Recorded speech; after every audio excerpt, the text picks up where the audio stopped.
Heracles and the Trial of Truth. First task. The Nemean Lion. A philosophical journey. The Valley of Nemea lay silent, its towering cliffs casting long shadows over the rugged land. A lone traveler walked its path, his muscular frame moving with purpose. This was Heracles, son of Zeus, a man bound by fate to prove his worth through impossible labors. His first challenge awaited him, the fearsome Nemean Lion, a beast whose hide no blade could pierce. The beast of ignorance. As Heracles entered the beast's domain, he felt the weight of the task ahead. The Nemean Lion was no ordinary creature. Its golden fur shimmered under the setting sun, its eyes burning with an untamed fury. The people of Nemea had long suffered under its reign of terror, powerless against its strength. Yet, Heracles knew that defeating the lion required more than brute force. He tried his weapons first, a bow of polished wood, arrows tipped with bronze. Each shot found its mark, but the lion did not flinch. He swung his sword, but the blade slid harmlessly across its skin. Frustration built within him. This was not a battle he could win through conventional means. Then understanding dawned upon him. The lion was not just an opponent of flesh and blood.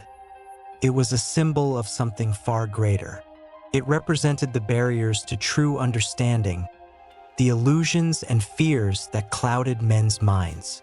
Ignorance could not be cut down with mere weapons. It had to be confronted directly. The strength of the mind. With newfound resolve, Heracles cast aside his weapons. He would not rely on steel or arrows, but on his own strength and strategy. He watched the lion carefully, studying its movements. When the beast lunged, he dodged, rolling across the ground. He led it toward the entrance of a cave, a confined space where it could not escape. There, in the darkness, he wrestled the creature with his bare hands. The struggle was long and grueling. The lion thrashed and roared, its claws raking against stone, but Heracles held firm. He wrapped his powerful arms around its throat and squeezed with all his might. Slowly, the beast's roars faded into silence. At last, it lay still, wearing the mantle of wisdom. Victorious, Heracles emerged from the cave, the lifeless lion at his feet. He did not leave its body to decay. Instead, he took its hide and fashioned it into a cloak. When he draped it over his shoulders, he felt an incredible transformation. He had not only conquered the beast, but had absorbed its strength, making himself invulnerable. This was not just a physical triumph, but a metaphor for enlightenment. True wisdom is not something one merely studies. It is something one experiences. By confronting ignorance and overcoming it, a person gains a new understanding that shields them from falsehoods and deceptions. The philosopher's path. Heracles' labor did not end with the lion's defeat. His journey had only begun. Much like a philosopher seeking truth, he would face many trials, each presenting new illusions to overcome. Plato, centuries later, would describe a similar journey in his allegory of the cave.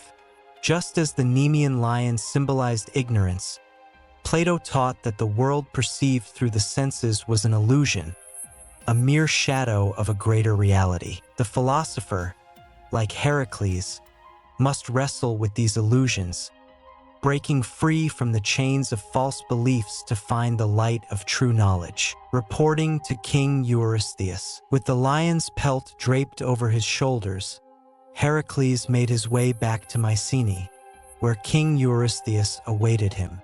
As he entered the palace, the courtiers gasped at the sight of him, clad in the hide of the once feared beast.